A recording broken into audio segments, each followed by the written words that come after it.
1957, I was 8 years old. My dad and I took a trip out of the huge metropolis, a very tiny little town, but university town of Iowa City, and drove out of town, went to Coralville, and I think it was called Finkbine Park, that had a golf course. We went out there one evening so that we could catch Sputnik going overhead. And I don't know if it's typical or if it's just a quirk I have, but I have a difficulty perceiving three-dimensional things. I rely on shadows to let me know what's going on. So when I'd look at the night sky, it was simply a dark space with little white dots of varying diameter. But Sputnik going over, that made the sky, the night sky, so dimensional in a way it hadn't been before for me. And I think that just hooked me. I think every other astronomical artist has had some sort of experience like that, you know, kind of a aha moment. Most of my contemporaries, you know, they rush out and they got a telescope and they watch the night sky. That wasn't as interesting to me. What captured me was the manned space program that followed.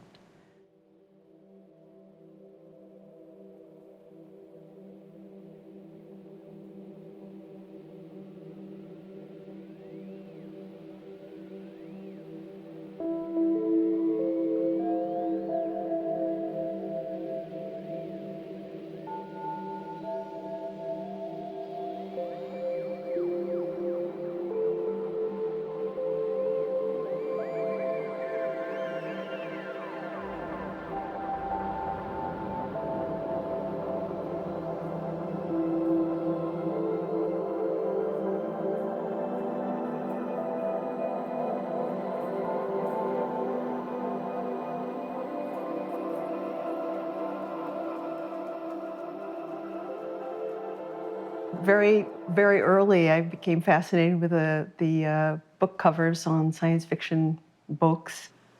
Just the bizarre covers on sort of paperback books. But the movies, that in particular, I think I had, my favorite was Forbidden Planet, which was this amazing, I think actually kind of a smart film about space travel and human encounters with an alien force. It's also my first crush was Robbie the Robot. You will meet a charming character in The Robot, able to produce on order 10 tons of lead or a slinky evening gown.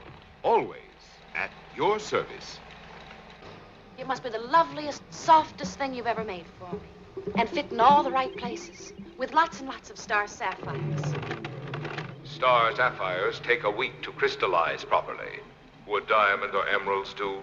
It wasn't until much later, actually, when I met Bell Hartman, that I was exposed to science-based art, astronomical art. I had seen his paintings in his office in the astronomy department at the U of A, where I was going to school.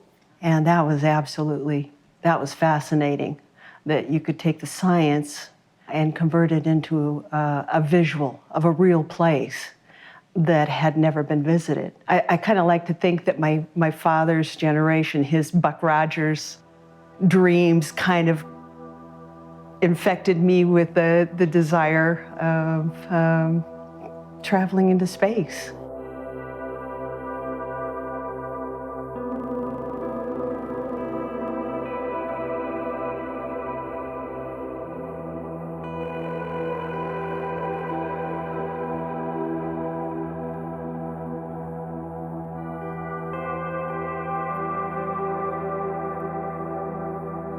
And during the Apollo age, that's exactly what we did.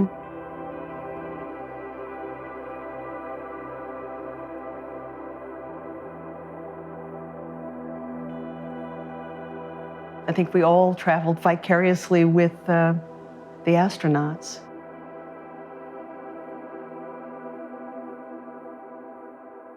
I always wanted to be an illustrator. I consider illustration a form of storytelling. It's Perhaps my most articulate way of communicating is through the art. According to my family, I'd stand on the street corner and sell drawings to passerbys. I think I must have been like 6 or 7. I attended the University of Iowa Elementary School, and this was a school that was designed specifically by the university to study different ways of teaching. Each person has a different way of learning, and they were finding ways to do this. That was terrific. Being part of the university elementary school meant that all of the postdocs that were coming over and studying there at Iowa, their families came along, their children attended the same school. So growing up, it was very natural to be exposed to different cultures, people from different countries, and that all fit in. I mean, in terms of friends, classmates, social activities, it all sort of. This was Gene Cernan, Apollo 17, and it's called Last Man, Last Look. He was literally the last man there.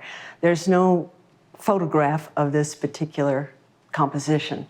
I had in mind a particular view and a particular facial expression. So I started checking out all kinds of NASA photos for bits and pieces that I could assemble to fit the composition that I had already put together. The face itself was challenging because the only photograph I could find of Gene that had the expression that I wanted it was just low res, little tiny face, wide angle lens. He was suiting up in the White Room. So there was a lot of distortion to his face, which I corrected in Photoshop. And then relied on, again, a lot of photos of Gene so that I could get the facial structure correct. The reason I sort of restricted color to the face is that in essence, and then later there was more interest in adding a little more color in it, but the light and dark on the moon is fascinating. I mean, the intense white, the intense black, we can't even imagine it within our own atmosphere. I like the idea of Gene Cernan standing at the ladder just as he's looking back over where he had just traversed, realizing as he did that this was going to be the last mission. It was Apollo, the achievement was incredible, and it was coming to an end.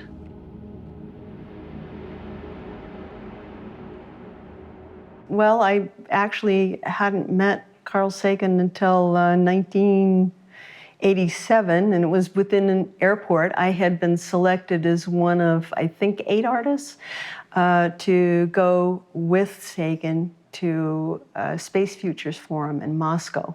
I mean, he was extremely cordial. I admired the man so much. He was the first who saw the validity, the importance of bridging the gap between kind of the cloistered, or at least perceived cloistered community of hard science and the general public. Yeah, so we headed over to Moscow. Growing up, I always thought of the Soviet Union as sort of our counterpart, equal, but just on the other side of the globe. And there were things that were difficult to interpret, sort of behaviors and sort of perspectives. It was fascinating, but sometimes hard to relate to. When I went with Carl Sagan, that was the first time I met Andrei Sokolov, who was a fantastic astronomical artist, cosmonautical artist as well. The artists were included in panels, discussions with the scientists. We were able to ask them questions. Carl Sagan, after we got back from the Soviet Union, had called me up about doing illustrations for the book. And there were 2 he was specifically interested in, explorers on comet nucleus. The other was actually suggesting that a comet rather than an asteroid was responsible for the extinction, initiating the extinction process of early dinosaurs. I did sketches for both, but the time-wise, one painting was all I was going to be able to do. I have the sketch for the other one, though. These were, this is about the size I did most of my sketches, sometimes smaller. But as I say, I was about 2 hours away from San Francisco. Driving on the way back, I thought seriously about my schedule because, as I say, 80s and 90s were really crammed. And I passed on this particular painting. Did the one for Comet. I don't recall him specifying features. I'm sure if there were problems with the features I included, he would have let me know. I sort of thought about lighting, the sun, how it would cast a shadow on, say, basically the comet, development of the comet. As it gets closer to the sun, you've got all of this outbursts and scattering ice and rock. I speculated that something on the order of rime ice might form within the crevices of, say, a stony comet existing within the crevices of the comet nucleus. I didn't hear any criticism of that, so apparently it was okay. In a way, the astronomical art and science are very close together, two different languages, but you're conveying information, and it needs to be accurate as far as you can. I guess the term is based on the knowledge of the day, on the science of the day.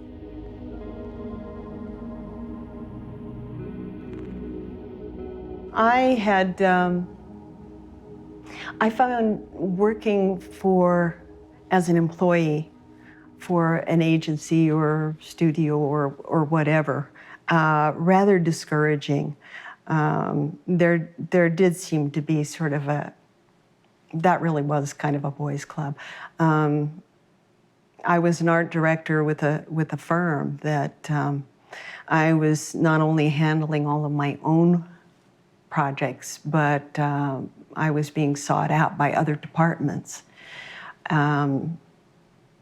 What I found is that at least, one of the other art directors, I was the only female art director, one of the other art directors would sort of claim credit for my work.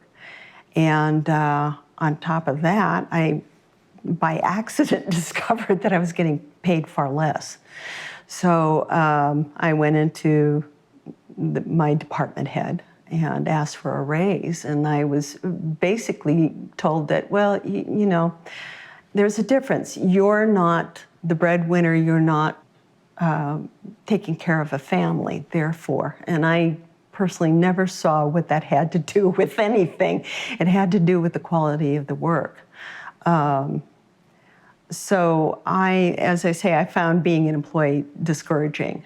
Freelance is, the income is a lot sketchier. I mean, there's more risk to it.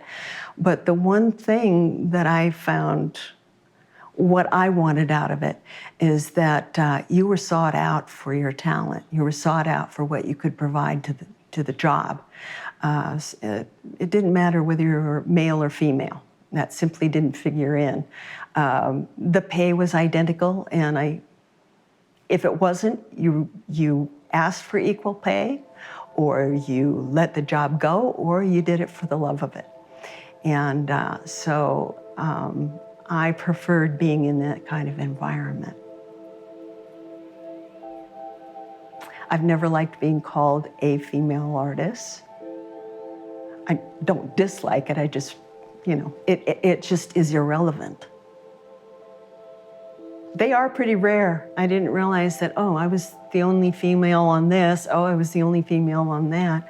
It just didn't occur to me.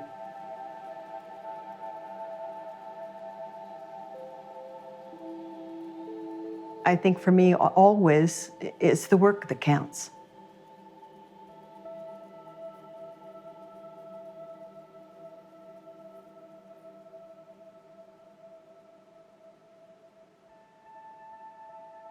I love the idea of showing someone reacting to what they're seeing and simultaneously seeing what it is they're reacting to. It's sort of a double vision kind of thing. I had tried that out on one of my illustrations for Out of the Cradle, where I have a close-up of a mother and child viewing Tranquility Base Monument, okay? I used Annie Fisher as the model, shuttle astronaut. One day I got a call, it was Bill Fisher, calling to see if the painting was available. He wanted to surprise his wife, Annie, who was his wife at the time, with it. He said, well, you know, I'm going up on a mission, shuttle mission 51I. He says, if you like, I can take something up for you. I said, sure, could I do a couple of small paintings? I'd like to ask some questions about appearances above the atmosphere, particularly the terminator. In other words, between light and shadow, you've got those sunset colors coming up through. He said, sure, yeah, fine. So I kept the questions extremely simple, yes, no answers. He came back with the little paintings, but he added additional comments to it, so that was terrific. But immediately after getting off the phone with him, I decided, oh, I'd really love to chronicle his launch. So I made a phone call to Robert Schulman, who is director of the NASA art program.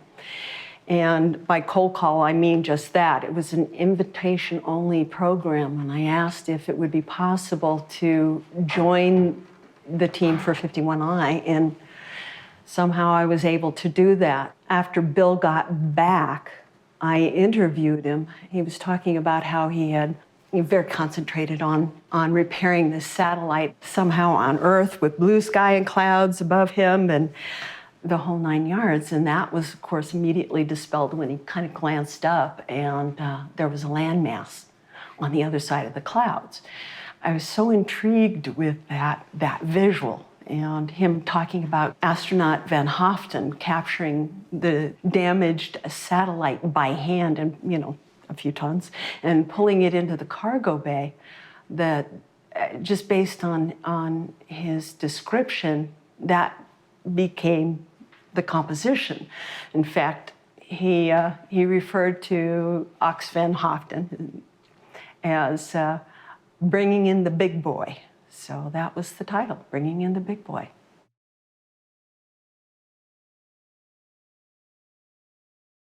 Okay, this was post Out of the Cradle, which is the book that Bill Hartman, Ron Miller, and I had done. As soon as the book was finished, they said, okay, you're going to take the art, you're going to go to LA to a science fiction convention, and you're going to put it up, display it, and this is going to sort of premiere the outcome, the book that will be coming out. I did that, and that whole experience was interesting. I had never been to a convention before. In doing that, the editor for Bantam Spectra Books had been there. I didn't realize it, but a lot of very serious business gets done at these conventions. He liked my work, and he had his art director contact me. Bantam Spectra Books was sort of the premiere of the science fiction division of Bantam Books in general. So I was contacted, and he had a commission ready to go for me. And at that time, it was really quite wonderful working with illustration. It was kind of like the second golden age of book illustration. I also liked the fact that the artists worked directly with the art director. There weren't it wasn't a committee kind of process. So I worked with Jamie Warren at Bantam. The assignment would come in. I knew what size the cover was going to be, what the aspect ratio was, the amount of space that was necessary for the author's name, the title, that sort of thing. Basically, what she would do with me is she would send me the manuscript, the author's manuscript. I would read the manuscript. I would generally submit 1 or 2 color roughs, just small color roughs, and once one of them was approved, most of the time there were never changes. But once it was approved, then I would do the artwork and get it off to Bantam. I'm very fortunate to have been able to do that because I was located on the West Coast. At that time, most of the book illustrators were either in New York or just outside of New York, so their turnaround time was very quick. Book illustrators probably still are the last person to get the job before it goes to press. So there's usually a really quick turnaround time. That was also a time when there wasn't a whole lot of internet connection. There wasn't the overnight deliveries either. So it was about two days to get the manuscript, read the manuscript, do a rough, and then send it off. Another 2 days that way, at minimum. And it'd go through the approval process and then it'd come back. So instead of getting a job to them in 2 weeks or so, like an artist would in New York, it was pushing 3 weeks. Yeah, this was the cover for Ben Bova's Mars book. I threw just about everything, including the kitchen sink, into that. I once again speculated that, well, it might be possible to have sun dogs around the sun. If it's a polar region, you have the storms, dust storms.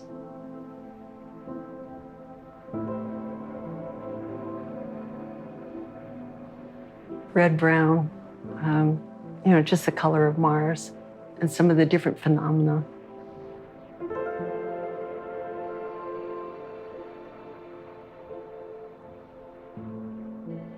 This one I actually used, hired a model maker to make the model for me that would fit the manuscript. I think it's fascinating, the black trails, curlicued trails that run around, all because of the dust devils that run through there. That's another thing I want to paint. I tend to have way more concepts than time.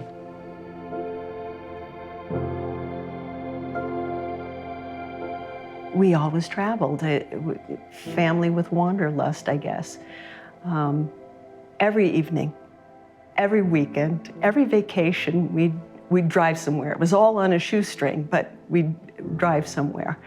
And just to see what else was out there. And never hesitated to change plans in an instant. If there was an unmarked road that looked interesting, we would follow it. So it almost always ended up someplace that was interesting, met someone who was interesting.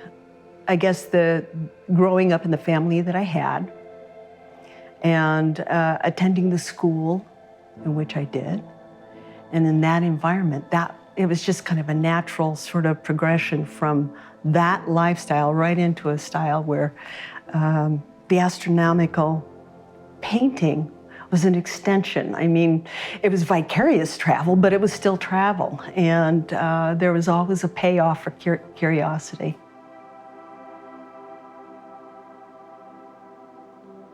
I think with all of this work, what separates an illustration from fine art is, okay, you've got the visual, but fine art tells more than what the eye sees. It conveys an entire story.